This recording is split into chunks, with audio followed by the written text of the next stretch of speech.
We shall never surrender.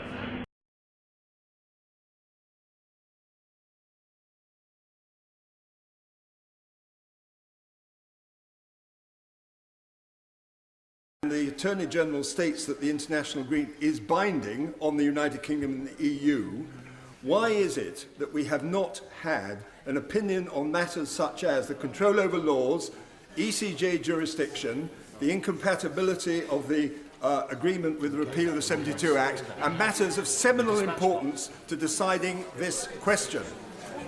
Prime Minister. To the honourable gentleman. He has referred once again to the issue of the repeal of the 1972 European Communities Act. As I have answered him, I think, on more than one occasion in this chamber and in the liaison committee, it was always clear when the EU Withdrawal Act went through, which indeed did repeal the 1972 European Communities Act and bring the EU law, the EU law into UK law.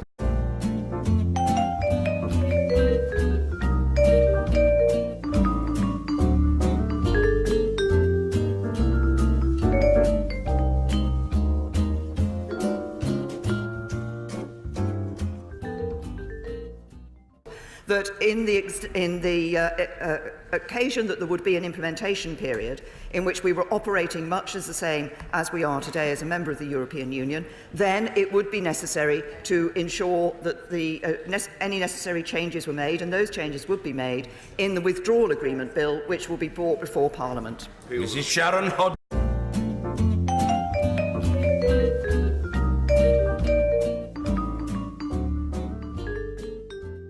This morning, I had another talk with the German Chancellor, Herr Hitler. And here is the paper which bears his name upon it as well as mine.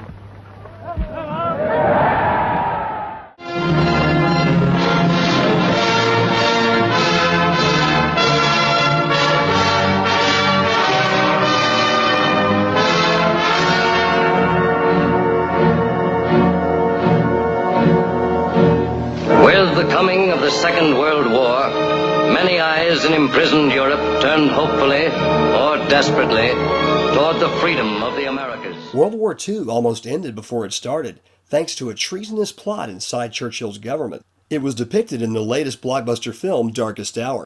There's nothing heroic in going down fighting if it can be avoided. Nothing even remotely patriotic in death or glory if the odds are firmly on the former. Nothing inglorious in trying to shorten a war that we are clearly losing. Losing! Europe is still... Europe is lost. Now is the time to negotiate. Hitler will not insist on outrageous terms. He will know his own weaknesses. He will be reasonable. When will the lesson be learned? When will the lesson be learned? How many more dictators must be wooed? Appeased, good God, given him mixed privileges, before we learn. You cannot reason with a tiger when your head is in its mouth. Prime Minister! They're a weak lot, some of them in Europe, you know. Weak. And now a government found to be in contempt of Parliament. Is it time that the Prime Minister took responsibility? A responsibility for concealing the facts on her Brexit deal from members in this House and the public. Will she take responsibility? Prime Minister. He is absolutely wrong about that. We have not concealed the facts on the Brexit deal from members of this House.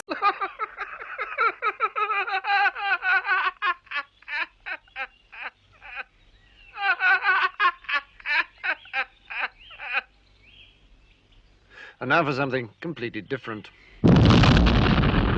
What he will see is that the legal position that was set out on Monday in the 34-page document, together with the statement made and the answers to questions given by the Attorney General on Monday, very clearly set out the legal position.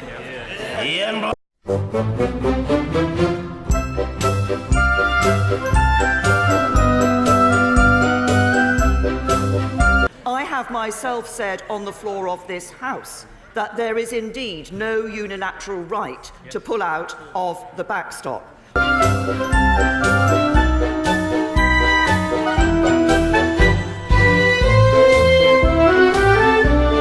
What I have also said is it is not the intention of either party that the backstop should A, be used in the first place, or should B, if it is used, should be anything other than temporary.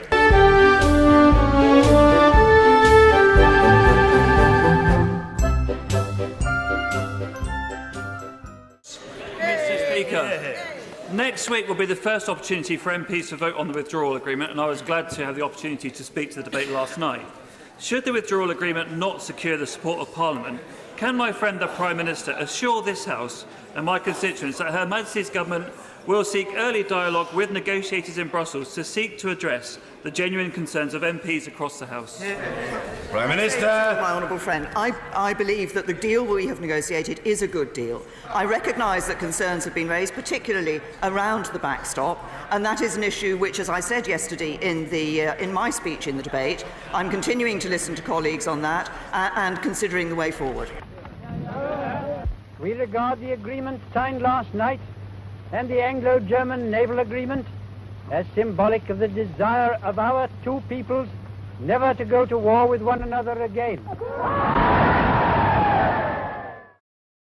Thank you, Mr. Speaker. This morning's legal advice refers to the backstop as permanent arrangement and will endure indefinitely. A repeat of previous assertions that were made. Does the Prime Minister agree at this last moment that the entire premise of the backstop has been based on a false assertion? It depends upon what the meaning of the word is. Yes. It depends upon what the meaning of the word is. Yes. It depends upon what the meaning of the word is. Yes. Is a practical, physical, political impossibility under any circumstances for a hard border to emerge on the island of Ireland. This is not a negotiating ploy by the European Union against the UK.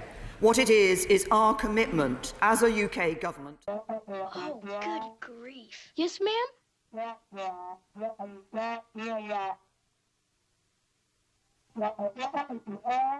Yes, ma'am. Yesterday, the National Assembly of Wales became the first Parliament on the British Isles to reject the Prime Minister's deal.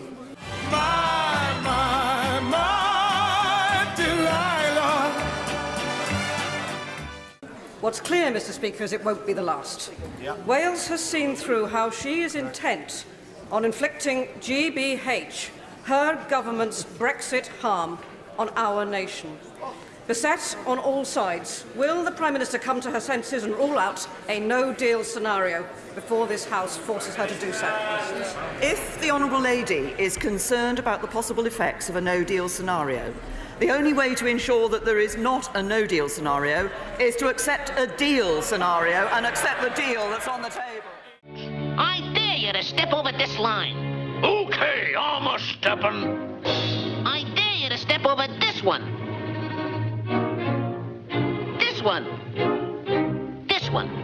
That one. That one. This one.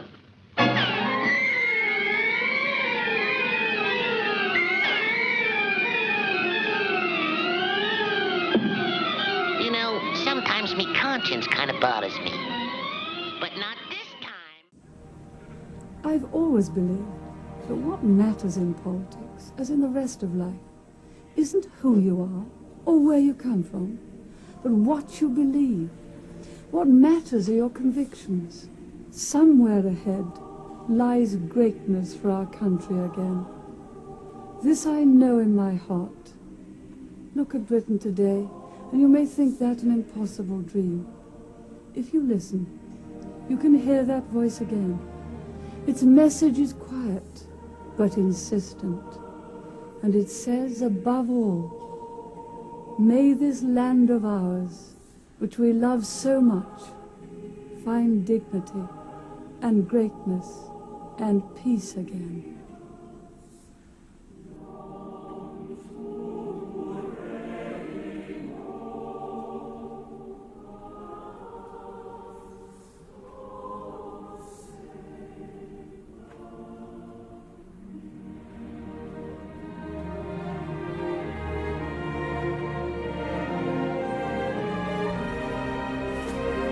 we shall prove ourselves once more able to defend our island home and to outlive the menace of tyranny, if necessary for years.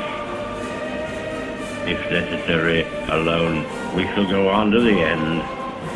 We shall fight with growing confidence and growing strength. We shall defend our island, whatever the cost may be.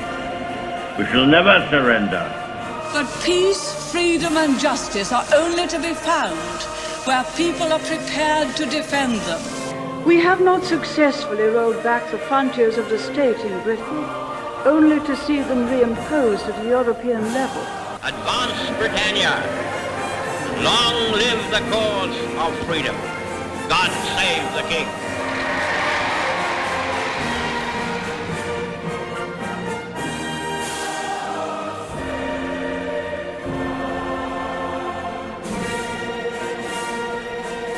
We shall never surrender.